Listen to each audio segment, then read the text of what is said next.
अध्यक्ष महोदय, Tanda medical college में 2-3 बड़ी महत्वपूर्ण परेशानियां हैं।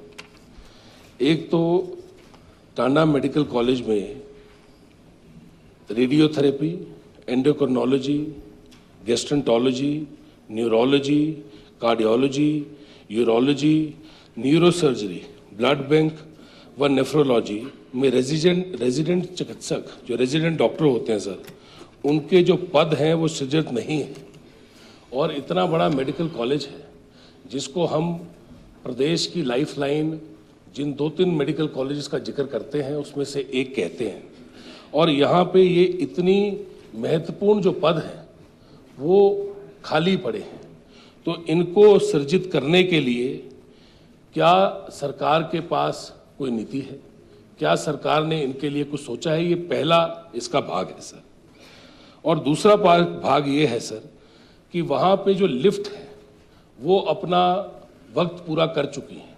जो उनकी लाइफ होती है वो तकरीबन 15 साल की होती है और वो 15 साल से ऊपर हो चुकी हैं। कई बार उनको रिपेयर कराया गया और यहाँ पे जहाँ पे 4000 के करीब पेशेंट आता है, वहाँ जो लिफ्ट हैं उनकी हालत बहुत बदतर है।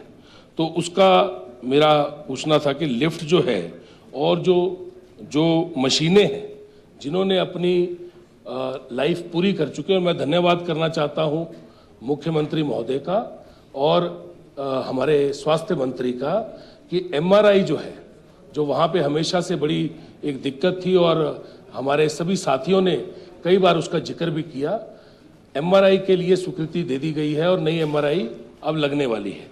पर जो बाकी मशीनें हैं जिनके अंदर जो अपनी ज़िंदगी पूरी कर चुकी हैं, क्या उनके बारे में कुछ सरकार सोच रही है?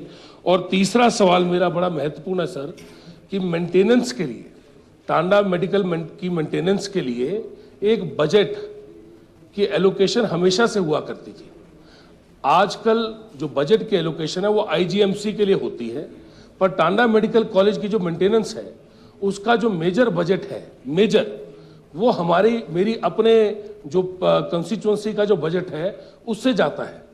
जबकि आईजीएमसी के लिए अलग से प्रावधान किया गया है जो मेंटेनेंस के लिए, टांडा मेडिकल कॉलेज का पूरा रख रखाव के लिए जो मेंटेनेंस होनी है उसके लिए, क्या सरकार उसके लिए आईजीएमसी की तर्ज पे, क्योंकि इसको कहा जाता है कि आईजीएमसी और टांडा मेडिकल कॉलेज हमारा फ्लैगशिप है, तो क्या नगरोटा बगुआ विधानसभा क्षेत्र का मेंटेनेंस का बजट ही इसके लिए जाएगा कि आईजीएमसी की तर्ज पे क्या इसके लिए भी मेंटेनेंस बजट रखा जाएगा? मैं धन्यवाद करता हूं माननीय मुख्यमंत्री महोदय का। पर मेरा जो मेंटेनेंस के तर्ज पे जो मैंने कहा, पहले आरकेएस हुआ करता था और आरकेएस से जो मेंटेनेंस का पैसा है वो निकल जाता था। आजकल उसके बारे में बातचीत चल रही है कि कैसे उसको दोबारा से चालू किया जाए। मैं सिर्फ इतना ही गुजारिश करना चाहूँगा माननीय मुख्यमंत्री महोदय से कि आईजीएमसी से ज़्यादा काम टांडा में है अगर आप पेशेंट्स की संख्या और ऑपरेशन की संख्या और बाकी चीज़ें आप लेके चलें। तो क्या मेंटेनेंस जो है आज की तारीख में जो मेंटेनेंस है, ये ऑफिशियल रिकॉर्ड है कि हम जो नगरोटा बगुआ विधानसभा क्षेत्र की मेंटेनेंस है उससे करोड़ों रुपए का बजट देते हैं टांडा के लिए। क्या जो आईजीएमसी के अंदर जितना बजट रखा गया है, क्योंकि काम टांडा में ज्यादा है, क्या उतना बजट हमें भी मिलेगा? मैं इतना ही चाहता हूँ। धन्यवाद। माननीय अध्यक्ष महोदय, माननीय सदस्य ने जो बात उठाई है जो बजट से संबंधित, वो सही नहीं है। जो डिमांड 9 है आईजीएमसी की और डिमांड 31 है और डिमांड 32 है, उसमें आईजीएमसी का भी बजट है और टांडा का भी बजट है। डिमांड 31 में भी आईजीएमसी का बजट है और टांडा का भी बजट है। डिमांड 32 में भी आईजीएमसी का भी बजट है और टांडा का भी बजट है। तो थोड़ा सा कन्फ्यूजन ये हुआ होगा कि कहीं पैसा आईजीएमसी का, जो माननीय सदस्य का कहने का मतलब है कि आईजीएमसी में ज़्यादा खर्च हो गया होगा और इसलिए टांडा में वो ज़्यादा खर्च नहीं हुआ होगा। तो इस संदर्भ में हम इसके पर आगे देखेंगे और मैंने पहले ही कहा है कि 1 साल के भीतर हम दोनों मेडिकल कॉलेज को, खासकर आईजीएमसी को और टांडा को, हम अच्छी तरह विकसित करेंगे। लेकिन जो रिपेयर और मेंटेनेंस की बात माननीय सदस्य ने कही है उस पर हम जरूर गौर करेंगे। दूसरी बात, माननीय अध्यक्ष महोदय, ये बड़ी जो अभी बात उठाई है कि हमारा कांगड़ा जिला का टांडा प्रीमियम हॉस्पिटल है, उसमें एसआरशिप की पोस्टें ही सैंक्शन नहीं है। जितने भी इन्होंने कहा वो पोस्टें ही नहीं है। माननीय सदस्य ने जो कहा पोस्टें सैंक्शन नहीं है तो एसआरशिप हो ही नहीं सकती है। तो ये किसी ने ध्यान ही नहीं दिया अभी तक कि एसआरशिप किसी मेडिकल कॉलेज को चलाने के लिए बहुत ज़रूरी होती है।